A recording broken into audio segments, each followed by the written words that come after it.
are you feeling guilty for piling on the calories in this holiday season?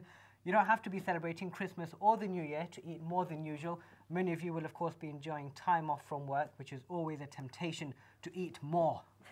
But don't worry, we may have just the answer for you. Our first guest in the green room will be sharing with us her January detox diet. Doesn't that sound amazing? Nutritionist Soraya Jan Mohammed is with us this evening. Assalamu alaikum, Soraya. How are you? Assalamu alaikum. Good, really thank you. Looking forward to finding out more about your January detox diet. Sounds intriguing. It's a diet which is, I won't call it a diet actually. It's a change. It's a spiritual, physical, mental, emotional change. It's time to change the whole person inside and out. Fantastic. So January detox change. I'm liking that. I'm liking that. Really looking forward to that. Also on the programme, check this out. Our second guest is a journalist, author, and a poet. How does she fit all that in? Wow, well, she's here to tell us exactly how she does it. Tasnim Nazeer is with us in the green room. Assalamu alaikum, Tasnim. Wa alaikum salam. How are you this evening? I'm fine, thank you. I'm trying to get my head around this. 3 things. How do you fit them all in? Well, how do you find the time? It's about good time management and prioritising your time, which we'll probably talk about, inshallah. Fantastic. I like it. We're mixing it up tonight. Time management as well. So all of that coming up, but first, a circus school run by young people in Gaza is helping to teach children basic acrobatics and gymnastics. It's offering much needed relief, but also the opportunity to take part in extracurricular activities in the besieged strip. Yes, and Ran Clemenson has this story about life in Gaza when it comes to the circus. In a small room in the impoverished Gaza Strip, a dozen young Palestinians learn how to juggle, thrust a diabolo in the air and twirl the hula hoop. This is the new circus school, which recently opened its doors in Beit Lahia. It hopes to attract young people eager to take part in an alternative extracurricular activity. Trainers say the classes offered are for free, since most of the children wouldn't be able to afford to pay any fees. This means the school has limited access to equipment. Majid Abu Kulub is one of the trainers and says classes are taught with the few basics that are available to them. We were trained in March and August in the year 2011, and after that we continued the training with the basic equipment that we have. The school involves children in the training process as well as teaching them performance techniques. We worked on passing the idea to the children, and we did not want to dominate the circus work. Organisers say physical activity, and in particular circus training, offers much relief to children who are otherwise living a very grim political and social reality. The center was established in this area because it's a border area and the children here are marginalized. In general, the whole area is marginalized. It doesn't have these activities. Young people in Gaza's new school get the chance to wear colourful clown costumes, wear face paint and learn how to juggle rings and clubs. This brave young man juggles balls while standing on wooden platform stilts. Mohammed Al-Maslami wears a clown wig, face paint and large glasses. He says performing in front of the audience is the most rewarding part of his training. I feel happy when I demonstrate my skills in front of other children who are laughing. One of the most densely populated tracts on earth, Gaza is home to mostly impoverished refugees and their descendants. It lacks basic civil infrastructure, and its people live under an Egyptian-Israeli blockade, meant to cut off arm flows, but which also curbs imports of fuel, building supplies, and basic goods. I haven't seen a circus for quite some time. Oh yeah, I know. It's quite amazing there. Lack of basic infrastructure, but there's a circus school. Incredible. Isn't that incredible? And they seem to be all enjoying it yes. so much. Now our first guest of the night is a multi-talented individual. She probably juggles a lot. Get that? Hey, nice. Well done. She's an author, a journalist, and a poet. All those roles must be so. What's the word? What's the word? You're looking for a circus pun. I am. Yes, not as good as your pun. What we're trying to get our head around is how does she keep all these things all together in one go? It's Alina celebrates Eid, which is her latest book, which we're going to be talking about, and also talking about her other book, which, actually, we're not going to give that away right now, are we? No, we're not. Assalamu alaikum. Tasnim Nazeer, how are you tonight?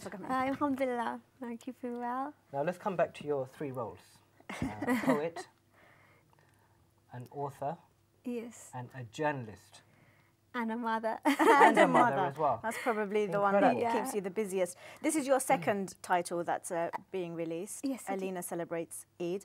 And we know your eldest daughter is called Alina, so there's a bit of a family connection there. That's but right. As it's your second title, is it somewhat easier perhaps because you've been through this process before, or does it come with a lot of expectations and make it a bit more difficult? I mean, alhamdulillah, because I've already been through the process, I think it is quite easy to, because you know the roles of the publications and how it works. So, alhamdulillah, I think it's much better now that this is my second book, so I know what to expect, and you have more input with the design aspect and formatting of the book as well. So, inshallah, I hope that children will enjoy this book as much as the first one. And you must be really excited that it's been published. I am, yes, especially because my daughter's called Alina, so she's more excited to see how she's depicted in the book as well. And I hope that this book inculcates gratitude towards Allah subhanahu wa ta'ala and also nurtures enthusiasm about the celebration of Eid. Of course. Now, would you say the children's audience is a very tricky audience to target your books for?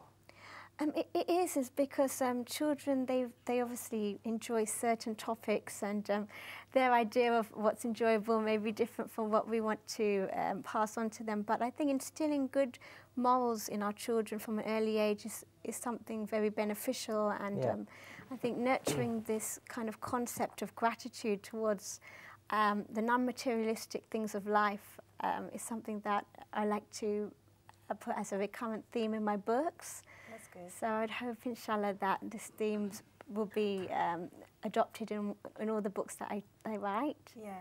You're a mum, you mentioned. You have 3 children of your own. That must make it a little bit easier. Do you get them to proofread your books? Well, yeah, I do read them. They're very critical of me. And as Alina is the character in this particular book, I've got the other 2 saying that, you know, now I've got books from them, books with their names as well now. So inshallah, you know, I'll be hoping to write more, and I hope it's enjoyable and gives children around the world the insight into the UK experience of Eid, because Eid is celebrated quite differently around the world, and it's nice to look at different countries and the way they celebrate Eid, and especially in the UK when there's a predominant Muslim population here as well. So. And does the book do that? I mean, we are not going to read out the book here, but give us a little taster of what might be involved in it.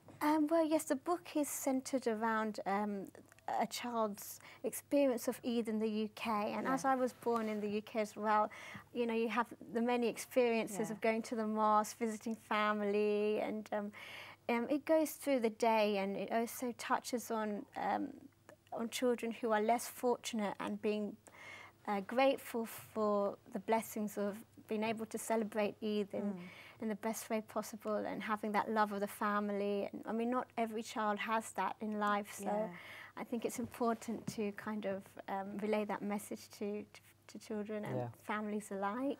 Now, as you mentioned earlier, this is your second children's book. The first one was called Allah's Gifts. Yes, that's Are there any similarities between the 2 books at all?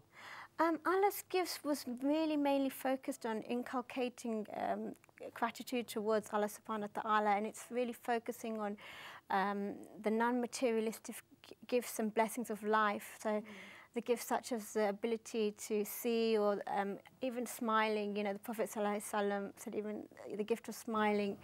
Not everybody has these gifts in life, so it's trying to make children feel special, and also you know, be grateful for what we have, and focus on the kind of non-materialistic aspects. So that's quite a visually based Allah's Gifts, and this is also, Alina Celebrates Eid differs because it's more focused on nurturing enthusiasm towards celebration of Eid.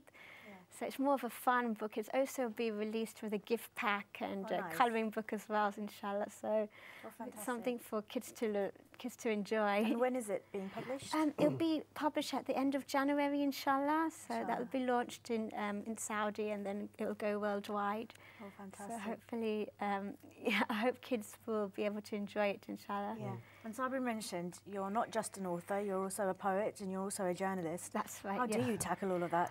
Well, you see, I like writing across a variety of genres. I've been a journalist for many years now, freelancing from home. And that was my first passion because I studied journalism at university.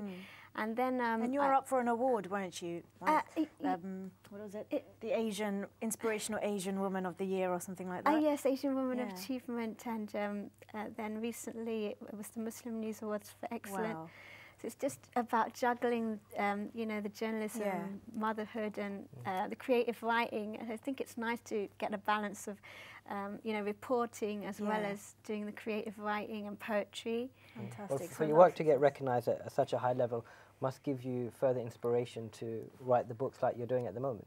Well, you know, I never really find that I'm doing anything inspiring. I always look at other mothers and writers who are balancing, you know, their family and work life, and I think that they're inspiring. I never really consider what I do to be, you know, anything, you know, very... Well, we can tell you here on Living Life, you are inspiring a lot of people out there, I'm sure. You are indeed. Well, stay with us. We've got lots more to ask you, but time now to go over for our first break of the night. Yes, plenty more to come on tonight's Living the Life. Coming up after the break, we find out how a drive to get more children into education in Yemen is making it hard to get a seat at a school. Quite literally. You've heard her talking about children's books. Tasnim Nazeer will be telling us about titles for grown-ups after the break. And calm and serene. That's what Wadi Hanifa is bringing to Saudis. And we're bringing it to you right there in your living rooms and right after the break. So stay where you are and we'll see you shortly here on Living the Life.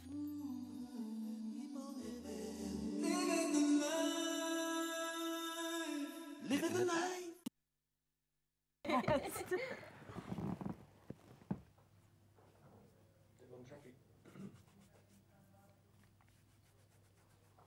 15. So going straight to...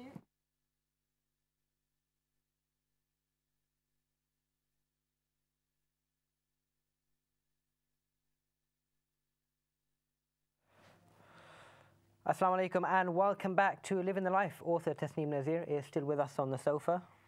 Now, the Yemeni government has been stepping up efforts to raise awareness about child labour in a country where thousands abandon their education to help support their families.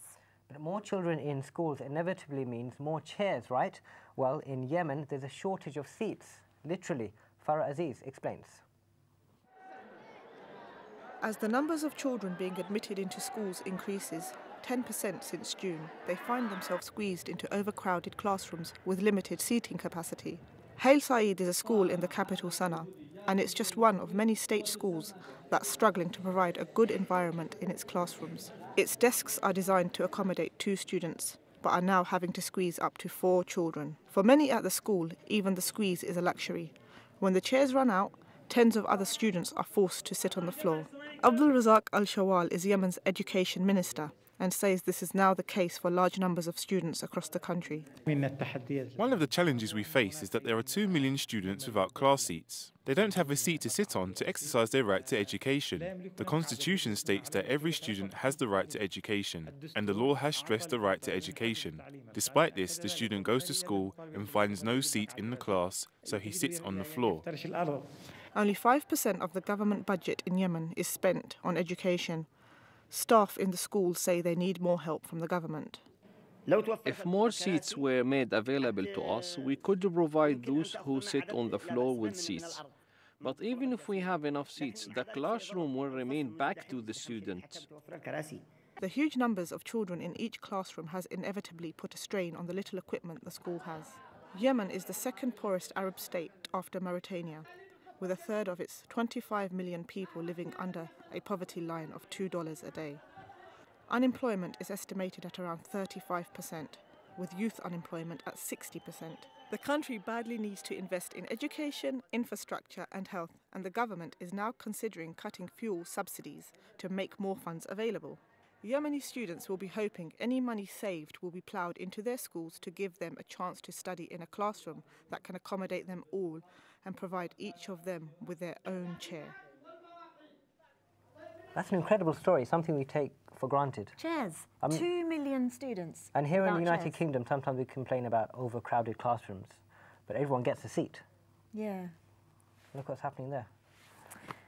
Well, Moving on to our guest. To Tasnim. We were talking before the break about children's books that you've written. You've written 2, second one coming out soon. But you've also written something for grown-ups, Muslima's Key to Jannah. Why did you feel you needed to write about the key to Jannah for Muslim women? Well, I think after my grandfather passed away in 2009, it made me think more about the life of this world and our roles that we play in life. And I thought it'd be nice to write a book for Muslim women that talk about the ways that we can acquire Jannah and do our best to live a life that we gain Allah's blessings, not only in this life, but in the next. So Muslima's Key to Jannah is really about fulfilling these roles to the best we can. And I think a lot of Muslim women out there do not realize that how much praise we get for fulfilling our roles, whether we be a mother, sister or daughter. And I think these are very much praised by Allah subhanahu wa ta'ala if we try our best to fulfill it to the best that we can, really. So this is what Muslima's Key to Jannah was predominantly about. Fantastic. And it's all about increasing productivity. The book is all about how we can better ourselves and, you know, be better time managed, if we can say it like that. What are your top tips then to